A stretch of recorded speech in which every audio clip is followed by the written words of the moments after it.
Hindi po kayo naapektuhan ng mga malakas po bang ulan dito, mga nakarang araw? Hindi naman. Kahapon? O kahapon, sa Las Piñas biglang bumuhos ang napakalakas ng ulan, kasama hangin. Yung aking payong bumaliktad sa sobrang lakas. Tapos maya-maya, huminto. Sabi ko, nilinis lang niya yung hangin kasi marumi. Okay po? So bago po tayo mag-aral ng salita ng Diyos, ay tayo po muna yung manalangin. Panginoon, kayo po yung nagpapasalamat for your goodness po, Panginoon, sa amin. Salamat po sa inyo pong faithfulness that you are new every morning po, Panginoon. In spite sa mga nangyayari sa aming buhay, we praise you, God, because you are in control of. You are our sovereign God po, Panginoon. At alam namin po, Panginoon, na sa lahat ng bagay, lagi kayo nandyan po, Panginoon. At ang iyong pong kapangyarihan, sovereignty po, Panginoon, nandyan. Salamat po, Diyos, sa ayong pong pag-aaral ng pong salita. Tulungan niyo kami at gumabay po, Panginoon, sa amin. Ito pa aking dalangin sa pangalan ni Jesus. Amen.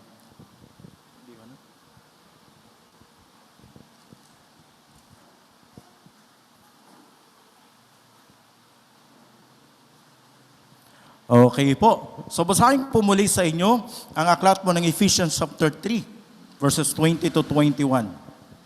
Sabi po dito, now to Him is able to do immeasurably more than all we ask or imagine, according to His power that is at work within us. To Him be glory in the church and in Jesus Christ throughout all generation, forever and ever. Amen. Okay, kaninang umaga po, napakinggan po natin, napag-aralan natin patungkol po sa sovereignty ng ating Panginoon, that He is in control. Without the sovereignty of our God, our environment will be in chaos. Tama po ba? Baka magbagsakan ng kung ano-ano man. Pero pagdating sa Revelation, in control pa rin ng Panginoon sa mga mangyayari, sa mga future things. Without the sovereignty of our God, our government will be in chaos also. There will be anarchy pag walang control ang ating pong Panginoon. There was a theology na yung tinatawag nating deism. Ang deism daw, ang kanilang belief is that nilikha ng Diyos sa sanlibutan, iniwanan niya. Yan. Yun yung ano niya. Nilikha niya ang sanlibutan, nilikha niya ang tao, nilikha niya ang environment, then He left. Hindi tayo niniwala doon. Because when God created, from the beginning of time, and up to now, He is in control pa rin. And that is sovereignty ng ating pong Panginoon. And what is our response doon sa sovereignty ng Panginoon? Sabi ko nga kanina, kung kayo lang ay present kaninang umaga sa ating Sunday school, closing prayer na lang ako. Kasi dahil yung sovereignty ng Panginoon. Okay? But what is our response? In the book of Ephesians chapter 3, specifically chapter 1, chapter 2, chapter 3, sinabi doon ni Apostle Paul, and this book of Ephesians ay punong-puno po siya ng mga theological exaltation. Ang book of Ephesians ay para siyang habang naghuhukay, parang mining. Habang naghuhukay yung sa minero, nakakatagpo siya ng mga gold nugget. Habang hinuhukay natin, hinuhukay ni Apostle Paul, sinulat niya nito, at habang hinuhukay natin ang mga katotohanan dito sa Ephesians, marami tayong mga nadidiscover ng mga gold nugget patungkol sa ating Panginoon Kristo, patungkol sa ating kalalagayan sa harapan ng ating pong Diyos. At napakaganda po ng sinabi dito. At pagkatapos ibinuhos ni Apostle Paul yung mga katotohanan dito, mapapansin natin dito sa verse 20 at saka 21, yung doxology na ginawa dito. Actually, pagka doxology, isinusulat yan sa huli. Kagaya ng book of Jude, now unto Him is able to keep you from falling. So nasa huli. Pero ito, nasa gitna. In chapter 3, verse 20 and 21. Bakit po? Kasi sa lahat ng ginawa ni Apostle Paul ay makikita natin dyan. Okay po?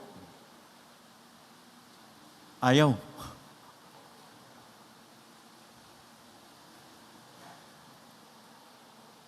Ayun. Pinindot niyo ba? Ayan, okay.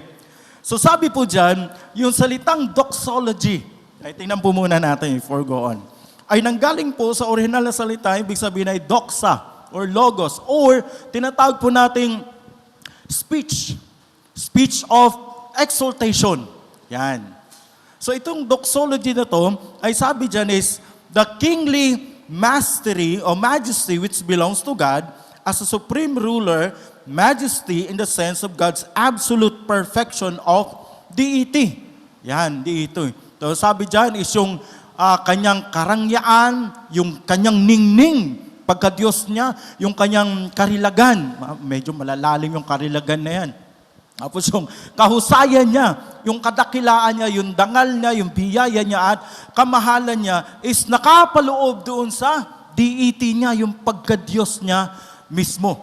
Or sa isang salita is yung kanyang kalawalhatian.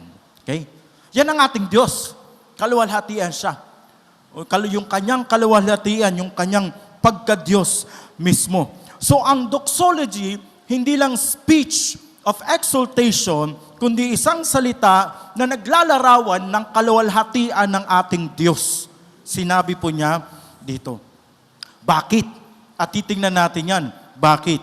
Okay po. So, unang-una po, makikita natin dito po sa ating in verse 28. Bakit po nasabing doxology, itong mga verses na to, kasi makikita natin, unang-una, yung statement ng greatness ng Panginoon. Pag sinabi natin greatness, pumapaloob din dyan yung sovereignty ng Panginoon.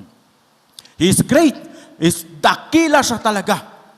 There was never sa history na hindi siya naging dakila. Ang sabi po niya dito, now unto Him who is able to do immeasurably more than all we ask or imagine. So dito makikita natin na meron siyang yung kadakilaan. Bakit? The question is, bakit siya naging dakila? Una po, yan. Una, in chapter 1, verse 4, sabi dito, for He chose us in Him before the creation. Yung kanina din, yung sovereignty. Na we were, pinili tayo before the foundation. At makikita natin sa chapter 2, verse 10, sabi doon, to do good works. Yan. Pinili tayo, niligtas tayo to do good works. Dito, sa chapter 1, verse 4, sabi niya, bakit siya naging dakila? Dahil, ikaw at ako, pinili niya. Sa dinami-dami ng tao sa buong mundo, isa tayo sa binigyan ng Diyos na mag-respond doon sa salvation na yon at tinanggap natin yung regalo ng kaligtasan through our Lord Jesus Christ. Di ba greatness ng Panginoon yun? That is the statement of His greatness. Kasi kung titingnan natin yung ating sitwasyon sa harapan ng Diyos, in chapter 2, makikita natin. Although itong Ephesians na to ay sinulat ni Apostle Pablo sa mga Hudyo na reminding them about their situation before sa harapan ng Diyos at kung ano ang ginawa ng Diyos sa Kanya. It is also ay kapareho din natin that si Paul nire-remind tayo kung ano yung sitwasyon natin before sa harapan ng ating Diyos. Na kahit ganito yung sitwasyon natin, before the foundation, pinili ka pa rin niya. Pinili ka, itong sitwasyon mo, ay ba itong gawin mo to do good works. So isn't that great, mga kapatid sa Panginoon, yung pahayag tungkol sa kadikilaan ng Diyos that we were chosen in Christ before the foundation of the world. Pangalawa, sabi dyan, we are predestined to be with Him in heaven when this life ends. Sabi nga ni Pastor kanina, yung maraming tao hindi yan niniwala sa predestination. Personally ako, naniniwala ako doon. Kasi may mga yung mga covenant. But I do believe in predestination. Predestined tayo before the foundation of the world na tayo ay pinili ng Diyos. Destined. Tayo na piliin ng ating Diyos. Yung doctrine of election ay marami nagrereklamo dyan. Kasi para daw selfish ang Diyos. He has all the power, Diyos eh. May karapatan siya pumili at hindi. Nagkataon lang na tayo ay isa sa pinili ng Diyos. Predestined tayo. Okay? So isn't that great na ang Diyos ay pinili ka, predestined ka to be with Him. Sabi niya, with Him in heaven when life ends. Ikaw ba, ako, pag namatay po ba tayo, pupunta ba tayo ng langit? Amen? Isa lang yung narinig ko si Brad lang. Are we going to heaven when we die? Amen. Ako, oo. 100% because of the Lord Jesus Christ. Okay? And then the next is, sabi dyan, we are secure in our salvation, right? Predestined tayo, chosen before the foundation of the world, destined tayo in heaven, pag namatay tayo, we are secure in our salvation. We are safe in the hands of our God. Okay? Kaya yung question kanina, yung pagka nag-backslide ka ba, ligtas ka ba o hindi, malaking question mark sa akin yun eh, yung backslide. Because in the book of Jude, yung doxology doon, sabi niya, now unto Him who is able to keep you from falling. Ibig sabihin, hindi ka hayaang mag-fall. Ikikip ka ng Panginoon, hindi ka hayaang mag-fall doon. Hindi ka hayaang gawin mo to para bumagsak ka.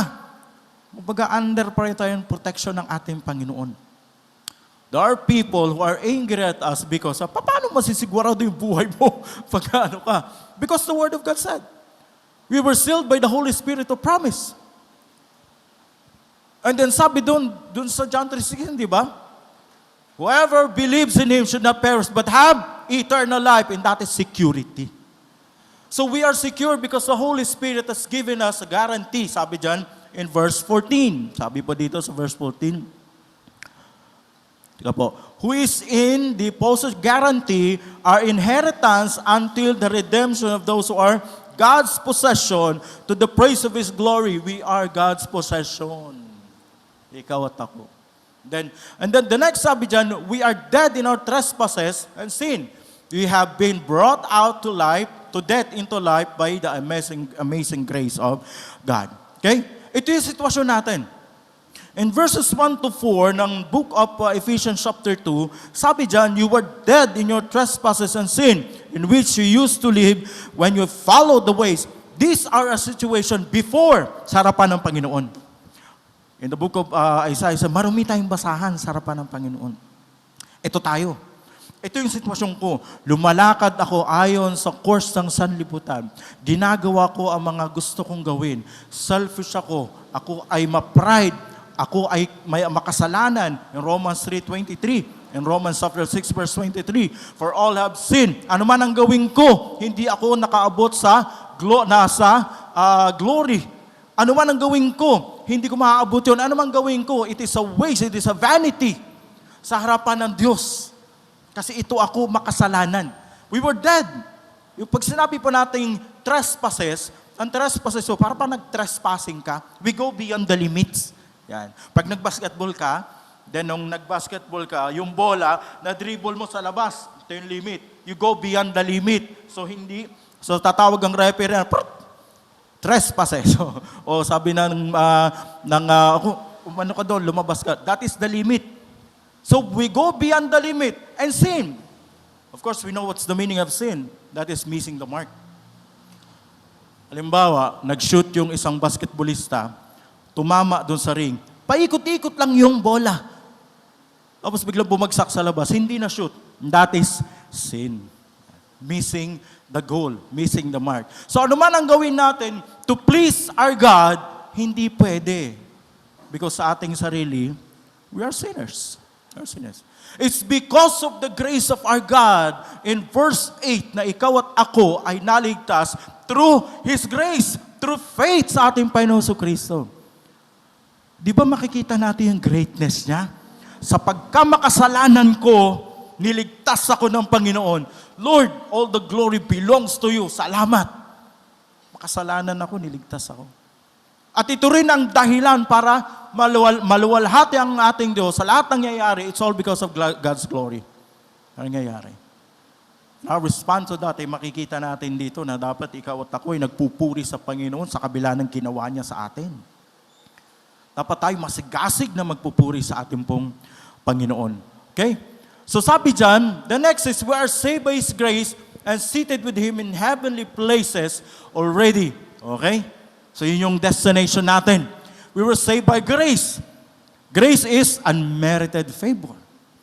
We don't deserve to gain the favor of God. Why? Because we're sinners. But because of His grace, inabot ka niya. Inabot. Without any na sinasabi na gawin mo to, gawin mo yan. Hindi. You just believe through faith sa ating pong Panginoon sa Kristo. So we are saved. Di ba mga spiritual nuggets ito na mababasa at makikita natin dito sa chapter 2? Okay? And then the next, we are all that we do in Jesus that because we deserve. Because He extend His grace to us in chapter 2, verses 8 and 9. We are saved. In verse 10, sabi dyan, we are His workmanship. They were created before pa na ikaw ay ililigtas ang Panginoon for the purpose of doing good works. Yan. Good works. Reading the Word of God, preaching the Word of God, sharing the Word of God. That is good works. Hindi good works na nagligtas sa atin, ha? Hindi rin simbahan na nagligtas sa atin. Hindi rin yung mabubuting gawa ang nagligtas sa atin. Hindi rin yung mga ginagawa natin ang magliligtas sa atin. Ang nagligtas sa atin ay biyaya ng Panginoon sa pamamagitan ng pananampalataya sa Kanya. So we can say na, Lord, indeed, you are so great dahil sa ginawa mo sa buhay ko. Okay? And then the next sabi niya, we are people made useful and usably to God through grace and power to God. That is verse 10. Workmanship and do good works. And then the next, we are people who were separated from God because of depravity and sin. Yet we have been brought near to Him by the precious blood of Jesus Christ, chapter 2, verse 12 to 18. Yung total depravity. Our emotion, our mind, our will has been tainted by sin. That no matter what we do, hindi pa rin tayo nakaabot doon. Because we are depraved. At pinapaalala to ni Apostle Paul sa mga Hudyo na ganito kayo dati. At pinapaalala din ni Apostle Paul sa atin ngayon na ganito yung sitwasyon natin dati. Total o depraved tayo and sin. Yet, we have been bought near to Him by the precious blood of the Lord Jesus Christ. Wow! Alam niyo ba sa pagkatiningnan natin yung sitwasyon natin dati at kung paano tayo naligtas, it brings smile and joy in our face and in our hearts. Why? Dahil niligtas tayo sa kabila ng ating sitwasyon. Dapat ka, mga Kristyano, lagi nakasmile. Ayan, nag-smile na sila. Lagi nakasmile. Bakit? Niligtas ka ng Panginoon. Binigyan ka ng joy.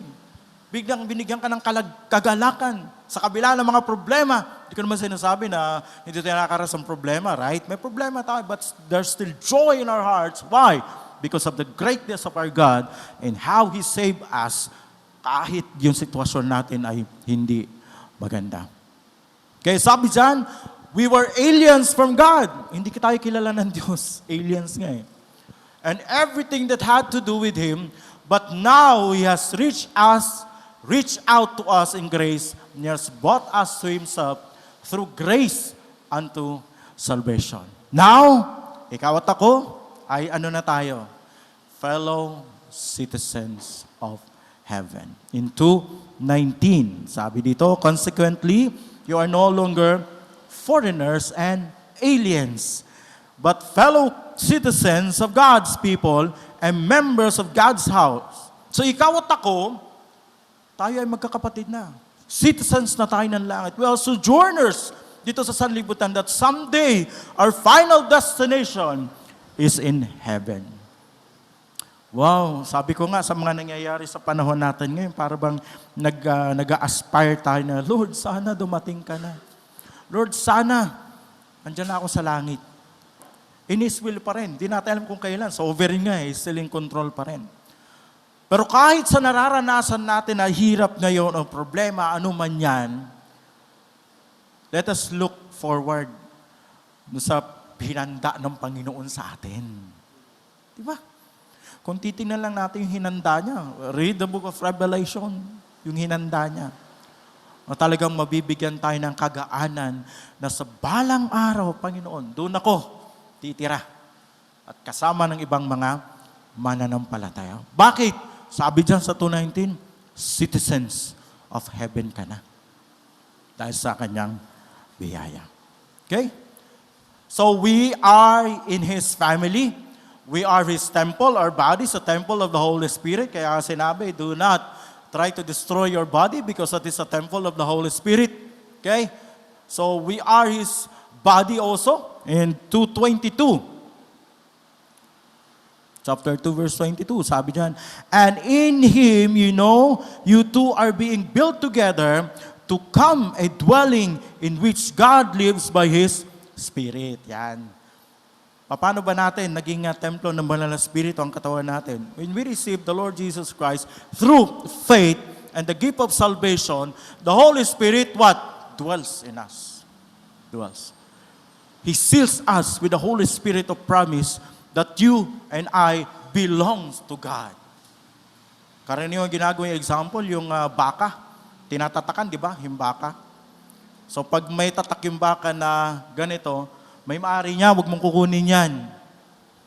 Kasi ano yan, parang yung natawa ko dun sa TV, yung manok, may tatak yung manok. Tapos yung tatay, hinahanap niya yung manok, inuulam nila. Pagkagat ng tatay, nandun yung tatak niya. Manok ko to ba't yung kinatay? Di ba? Identification. The Holy Spirit is in us. Evidence that we are saved. Without the Holy Spirit, ano lang yun? Hindi ka ligtas. Without the Holy Spirit na nandyan sa tao, hindi yan ligtas. Yun lang yun, ligtas at hindi ligtas. Yung tao dito sa mundo. Okay? Next, sabi dyan, we may heed and many commands of the Bible to praise the Lord. Sa kanyang greatness, sa kanyang sovereignty, this is our response. One of our response, of course, to obey His word, and the next is to praise Him. Pasalamatan natin siya. Nawala.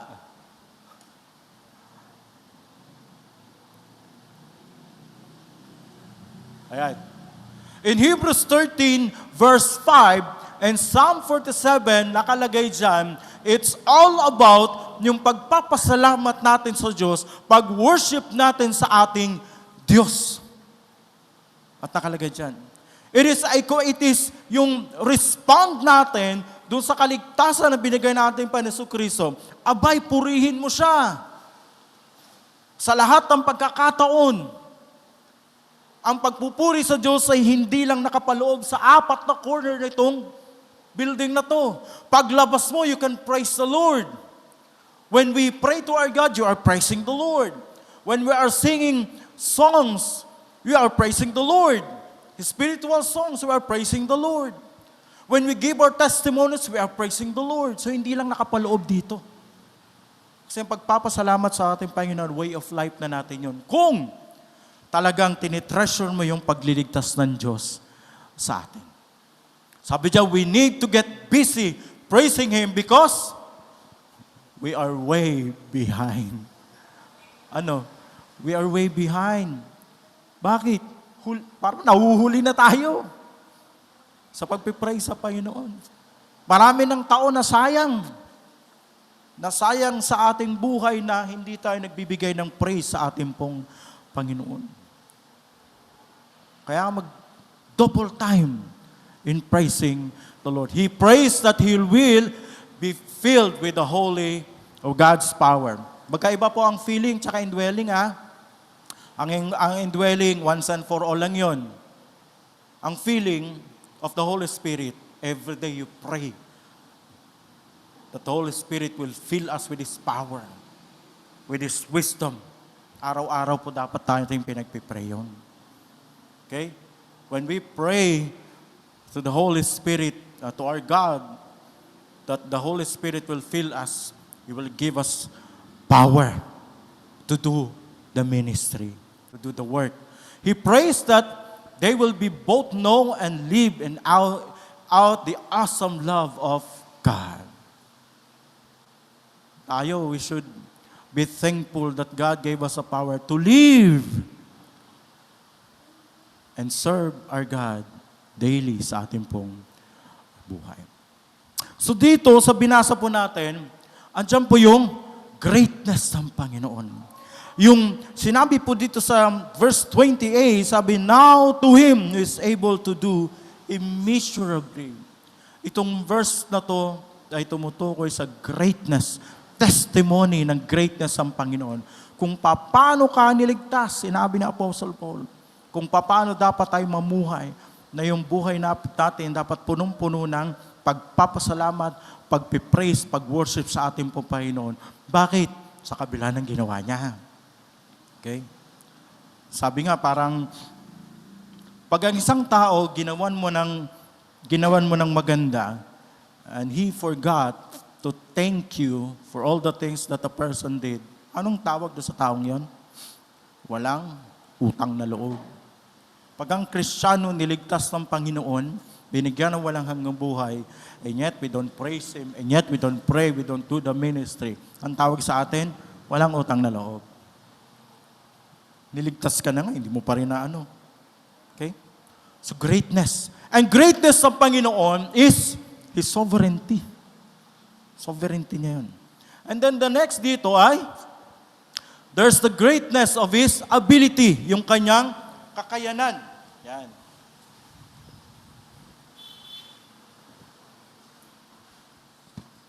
Ano po yung kanyang pong kakayanan? Ano sabi po ng Matthew 28:18? All powers are given to me. Yan. Lahat ng kapangyarihan nasa Panginoon na. So yung kanyang abilidad, yung kanyang kakayanan, ay makikita po natin yan. Una po, our God is the God of, creation. Kakayanan niya yun. His power. When God said, let there be light, there's light. When God said, let there be this, let there be that, nagkaroon. Sa pamamagitan lang ng pagsabi niya. Okay? That is His power. Kakayanan niya yun. Our God is the God of revelation. Yan. He revealed in His Word. Makikita natin dito. Even the past, present, and future of this earth, He revealed dito. Sabi nga ni John MacArthur, sabi niya, when someone is telling that he has a new revelation from God, sabi ni John MacArthur, you run. Ano ibig sabihin nun? Tumakbo ka. Bakit? Wala na eh. Tapos na. Lahat ng revelation ng Panginoon, from Genesis to Revelation, andito na. Kaligtasan, andito na. Lahat, nakapaloob na dito.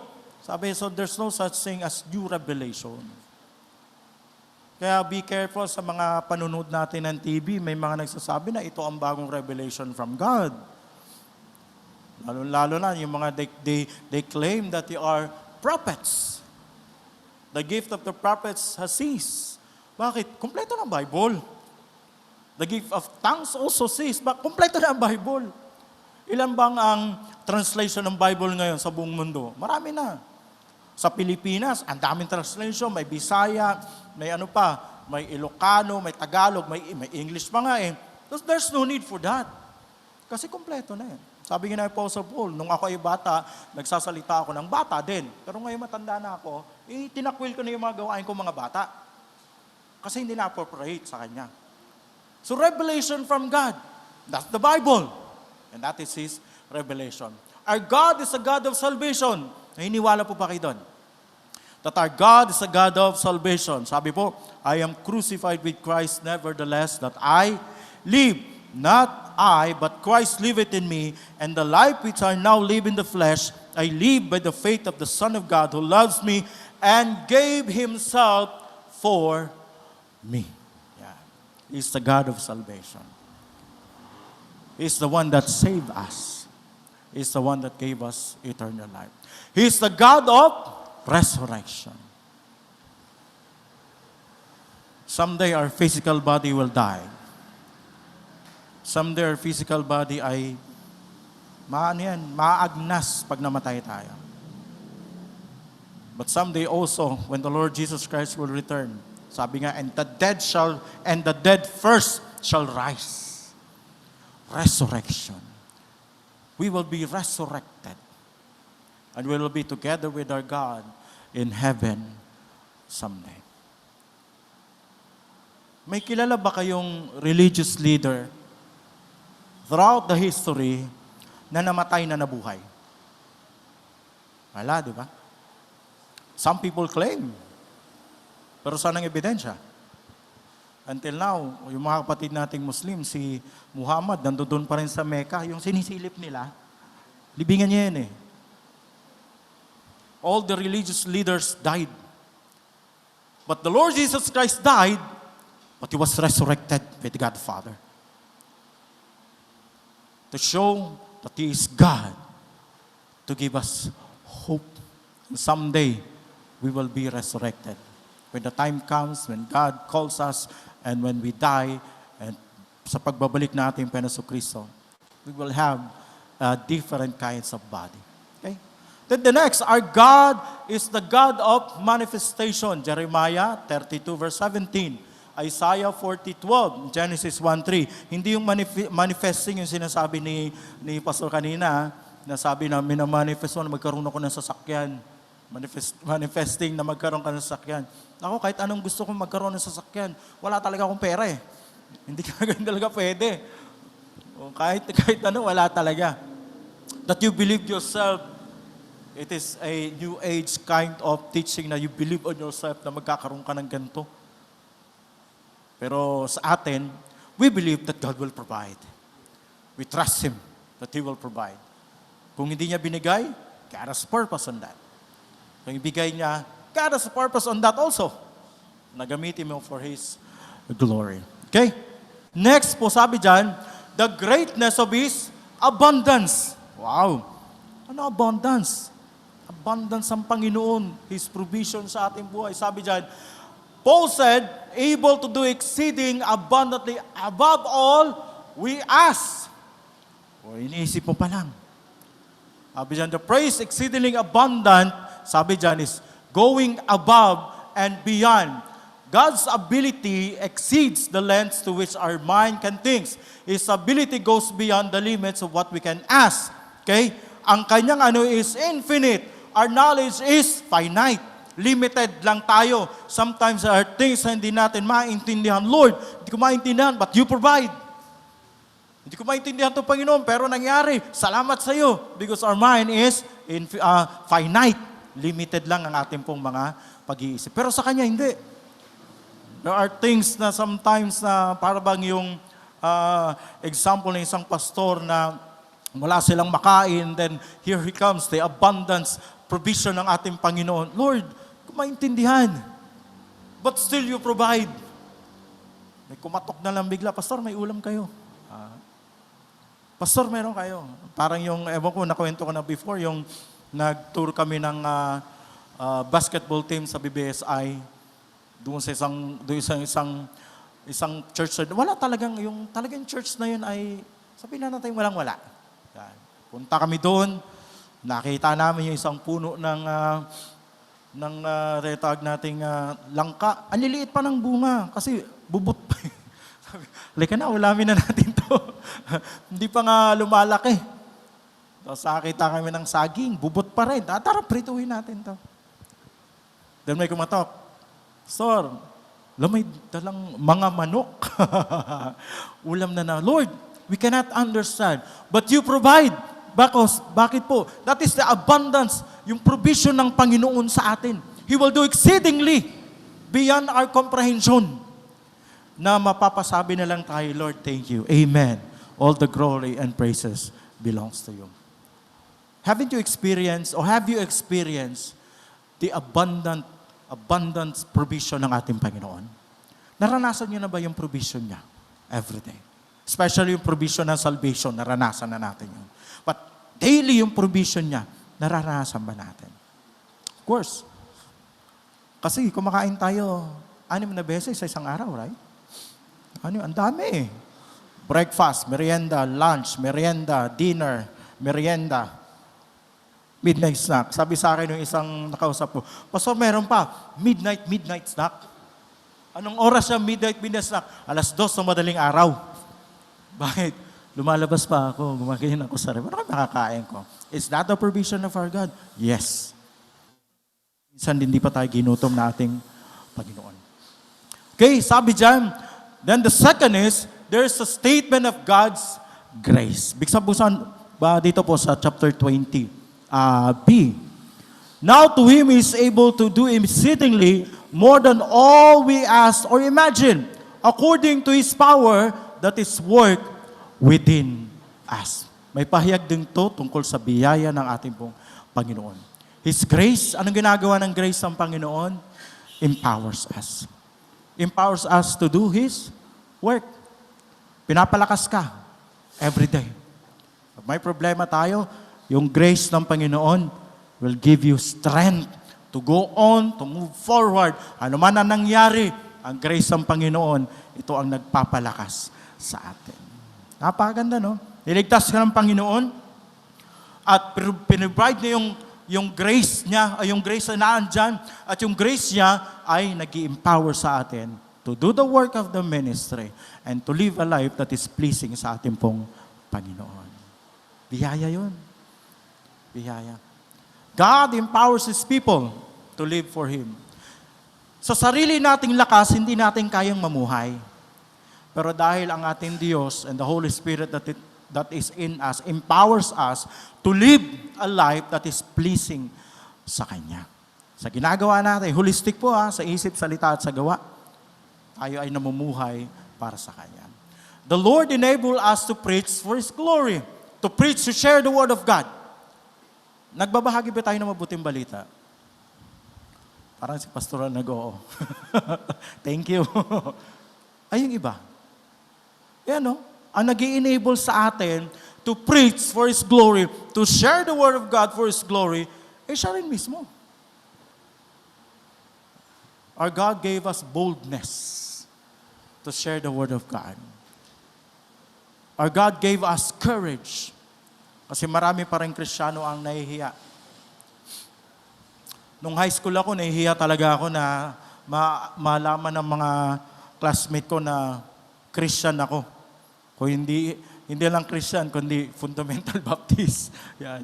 Nahihiya ako, kaya tinatago ko yon. I do what they do. Yan. I blend. I do kung halimbawa sila ay naninigarilyo din ako. Sila ay umiinom din ako. Sila ay member ng fraternity, member din ako ng fraternity. I do what they do. Nahihiya ako. Kinahihiya ko ang pagiging mananampalataya. Even also yung aming pinaka-teacher doon na nagsabi, okay, yun lahat daw ng mga Kristiyano sa loob ng school, pumunta dito, may meeting tayo. Tuwan-tuwa naman, talaga. Malalaman na Kristiyano ako. Then nakaupo kami doon. Tapos yung teacher na nagpatawag sa amin, sabi, dapat i-claim natin na tayo ay Kristiyano dito sa school, maging good example tayo. Naglabas siya ng Marlboro. Sabi ko, good example eh. Yung nagpatawag sa amin na Kristiyano daw na nigarilyo sa loob namin. Punong-puno ng usok yung room. Ba? Huwag tayong mahiya. Na yung buhay natin, dapat ito ang mag-echo ng kabutihan ng Diyos. Sa ibang tao, makita nila, parang may change doon na. Ano kaya meron siya? Yan. We live for His glory. Our lives, sometimes, ito ang nagpipreach about God's glory sa mga ginagawa natin. Every day. So the Lord enabled us to live for the Lord day to day. The Lord wants you to know that His grace is sufficient for you. He is able to empower you for service. He is able to empower you to live for Him. Every day you spend in this world, His grace empower us. We cannot do it on ourselves. It's only by the grace of our God. Okay? So His grace, sabi dyan, enlivens. Enlivens means binubuhay tayo sa Kanyang biyaya. According to the power that work in us. And that is the power of our God. It enlivens us to live a life that is holy and acceptable sa ating Panginoon. Ito ang bumubuhay sa atin, yung grace ng ating Diyos. Okay po, tingnan natin basahin, medyo mahaba. Then, the third is, verse 21. Look at verse 21.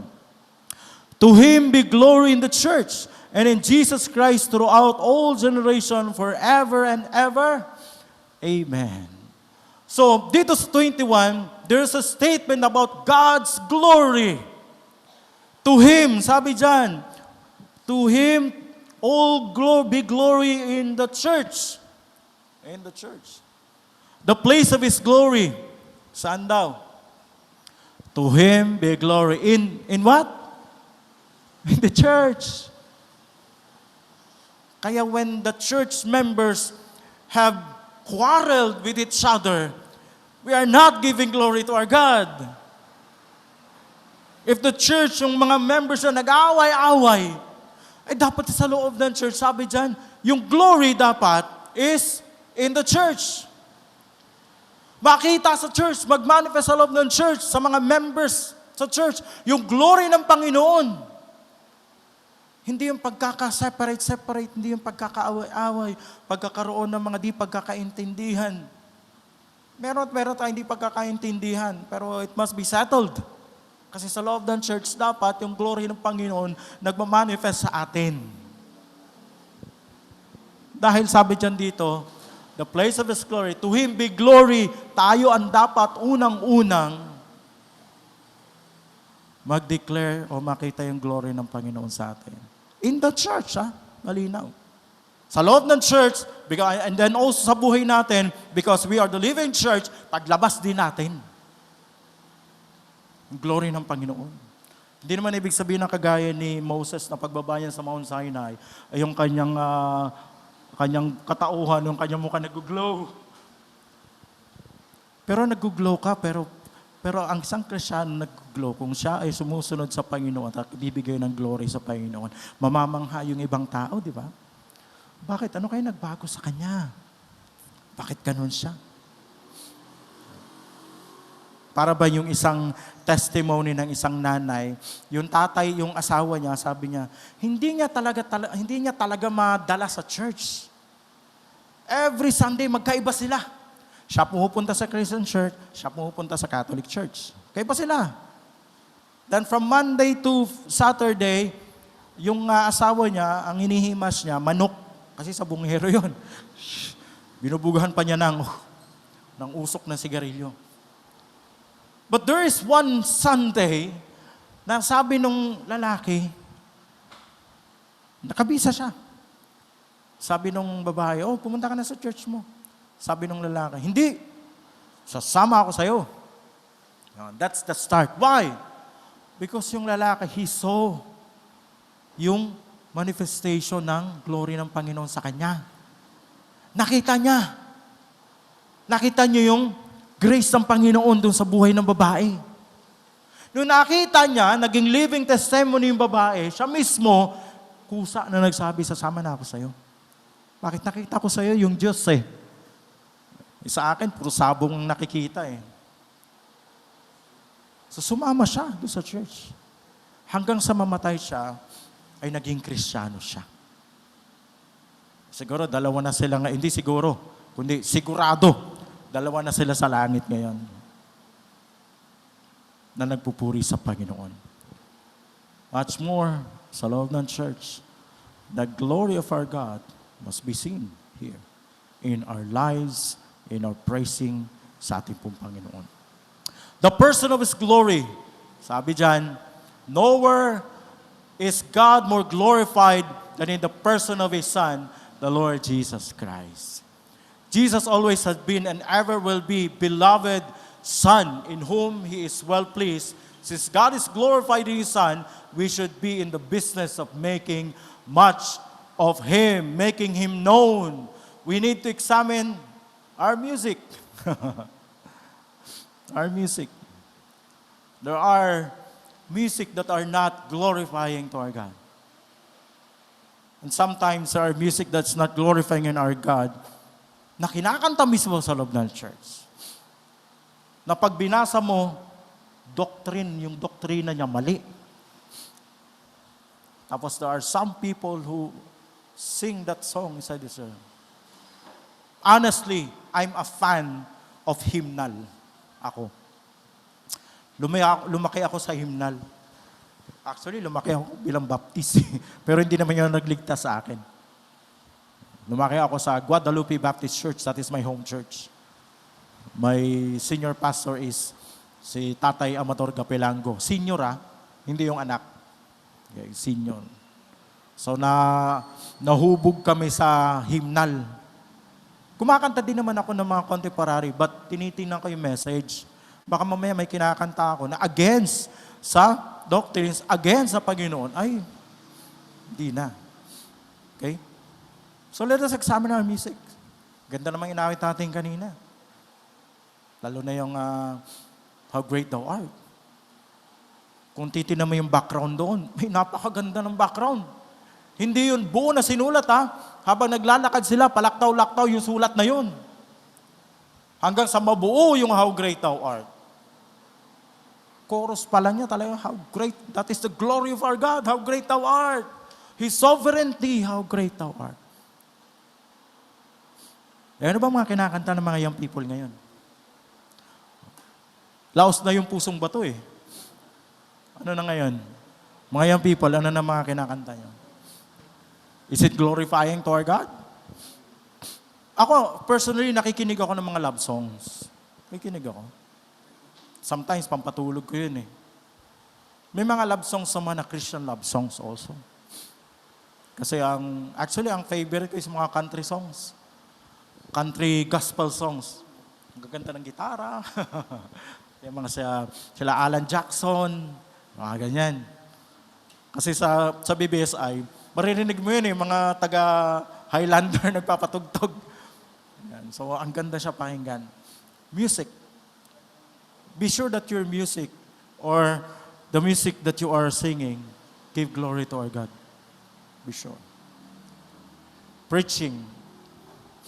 Merong kahapon, nag-preach ako doon sa office po ng CCT. At nung after ko po mag-preach doon, actually related kasi ang text na binigay sa akin, Ephesians chapter 2 verses 8 to 10. Pagkatapos doon, nag-sharing time ko ng isang pastor, sabi niya, alam mo pastor, may nag-preach dito. Kaya sabi niya, dapat lahat na nagpi-preach dito, mayroong screening. Nag-preach siya na binrake daw ng Diyos ang covenant niya sa Israel. Ibig sabihin, pagka binrake niya yung covenant sa Israel, hindi na sila ang chosen nation. Binrake niya Pagka binrake ng Diyos ang covenant niya sa Israel, hindi na siya mapagkakatiwalaan. Paano na yung sovereignty niya? Yung Abrahamic covenant niya, yung Mosaic covenant niya, kung ibibreak niya yun. Tapos ang covenant daw ng Diyos na wala sa Israel, nilipat daw sa church. Sabi ko, ibang turo yan. Sabi nung kausap kong paso, sabi niya, heretic yun. Sabi niya, heretic yun. Sabi niya, ba't nila inaalaw dito na mag-preach yung ganun? Kaya sabi ko, until now, ang Israel, they remain as a chosen nation by God. Up to Revelation, hindi nagbago iyon. Okay? Be watchful sa mga pinapakinggan yung preaching sa TV. Buti na lang nawala na yung isa, di ba? Nakakulong na. Si Kibuloy. Buti na lang yung isa din, namatay na. Si Dating Daan. Di ba? Pero meron pa. I'm saddened to those other believers who listen kay Joel Osteen. Nalulungkot ako. And sometimes, nagpo-post pa sila ng preaching ni Joel Osteen sa Facebook. Sabi ko, wow! Di ba nila alam na false prophet yun, si Joel Osteen? Di ba nila alam, nirefute siya ni John MacArthur? And then there are Christians who believe, be watchful sa pakikinig. Screen. If you know their doctrines, you will not listen to those people who preach na taliwas sa banal na kasulatan. Okay? So sabi dyan, the person of His glory or our service sa Panginoon, we need also to examine our service. What motivates us in our service and who empowers us is the Lord Jesus Christ. And our motives, and be sure that everything we do serves to magnify the name of our one who brings the ultimate glory to God, and that is the Lord Jesus Christ. Huwag tayong maglingkod na para sa sarili natin, kundi para sa Panginoon. The permanence of His glory. The glory of our God, hindi mawawala yan. Mananatili yan. Yung kanyang kaluwalhatian. And He does not share His glory, actually. Kasi yung glory niya, pagka-Diyos niya yun eh. May narinig ako nag-preach. Nalungkot ako, baptist pa naman, fundamental. Sabi niya, God share His glory to His people. Ibig sabihin yung pagka-Diyos niya, senior niya sa ibang tao. E di pag senior niya sa ibang tao, e di yung ano na yan is, Diyos na rin siya. Pero God doesn't share His glory because His glory belongs to Him. Because the glory belongs to God, kasi yung glory niya, ito lang ang nagseseparate ng tao at saka Diyos, this glory. Pagka-Diyos na yun eh. His glory will remain. Although we do everything for God, for His glory, sa Kanya pa rin. Hindi sa atin. Sa atin. So dapat tayo, mga kapatid sa Panginoon, sabi, the glory that God receives through the church and through His Son, the Lord Jesus Christ. Receive. We worship our God and everything that we do inside the church is for the glory of God. Tandaan pa natin. And through His Son, the Lord Jesus Christ. It is not a fleeting glory. Paul said that it's the last through all ages, world without end. Yung glory does not stop. Sabi dyan, unto all generation of age and ages, God will be receiving glory from His church tayo. Because of His Son, when the end of time comes and eternity flows in eternity. Pagdating natin sa eternity, doon sa tahanang binigay niya sa atin, we will worship our God. We will serve our God. We will glorify Him for eternity unto eternity. Siyempre, di natin mabilang yun kung anong kailan yung eternity. Pero, siyempre, mas gusto natin mag-spend ang eternity in heaven kaysa sa eternity in hell. Doon, eternal punishment. Dito, eternal joy, eternal happiness together with our God and fellow believers in the Lord. I will end this message with a song. Yan. Pakihanap.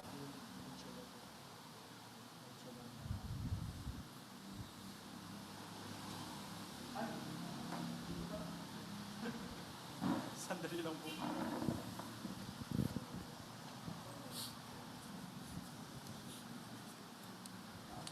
Cello. Sa pinakadulo.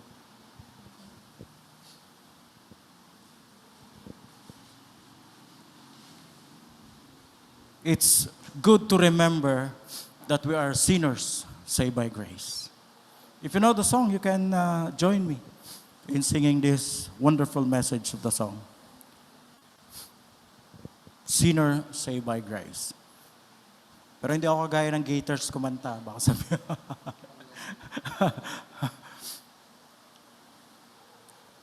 Sa dulo.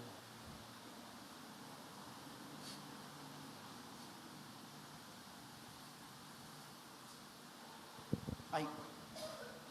PowerPoint.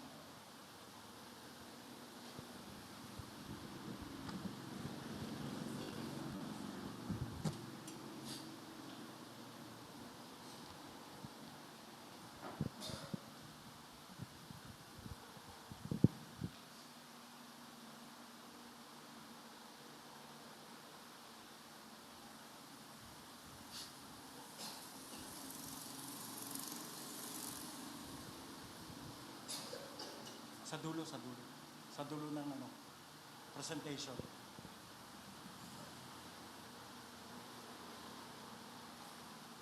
Yan.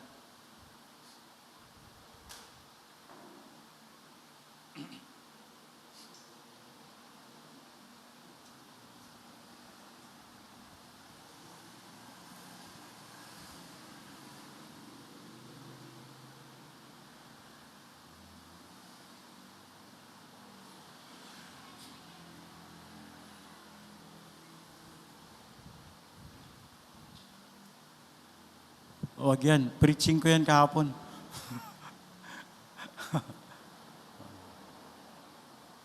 I-play mo na lang.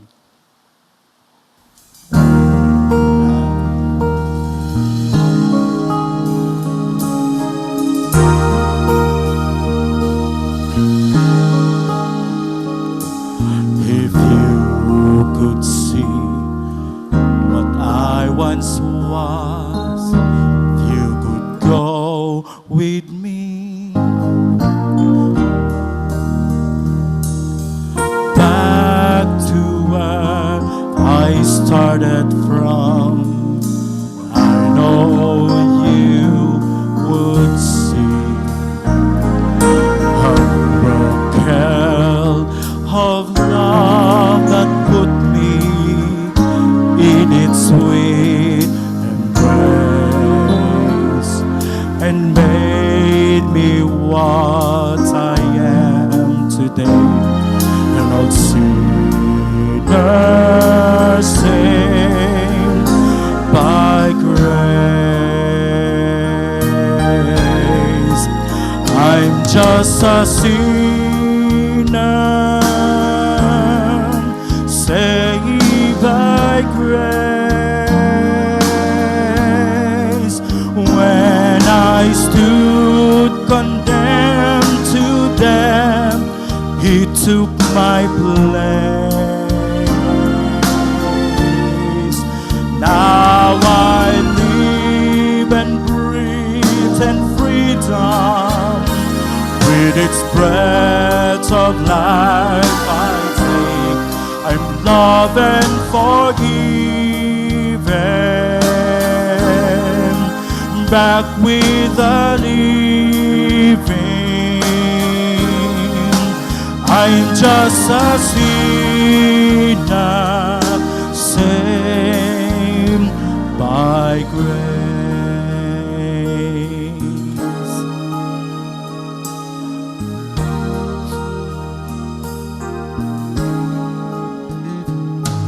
How could I boast on anything I've ever seen or done? How could I dare to claim as mine the victories God has won? Where would I be had God not brought me gently to this place? I'm here today, I'm nothing but an old sinner saved by grace. I'm just a sinner saved by grace. When I stood condemned to death, He took my place. Now I live and breathe in freedom. With its breath of life I take, I'm loved and forgiven, back with the living. I'm just a sinner saved by grace. Now I live and breathe and freedom. With its breath of life I tame. I'm loved and forgiven. I'm back with the living. I'm just a sinner saved by grace, saved by grace. Let us pray. Lord, salamat po, Panginoon. It's only by your grace that we have been saved through faith po, Panginoon. And it is a gift po, Panginoon. All the glory and praises belongs to you. You are our sovereign God. At ang kaluwalhatian ay sa iyo lang po, Panginoon. Sa iyo lang po namin ibinibigay at wala na pong iba, Panginoon. Naway sa aming pong buhay po, Panginoon, makita, mag-manifest po, Panginoon, maging evidence ang aming pong buhay na yung pong kadakilaan at yung pong kaluwalhatian po, Panginoon. Pagpalain niyo po ang aming pong buhay po, Panginoon. Kayo ang siyang magpalakas sa amin pong paglilingkod sa inyo at sa amin pong pamumuhay po, Panginoon, sa inyo. Na lahat ng aming gagawin, sabi nga po ng salita, whether therefore you eat or whatsoever you do all for the glory of our God. Salamat po, Panginoon. At ito po ang aking dalangin sa pangalan ni Jesus. Amen at amen. Good morning sa ating lahat and God bless us all.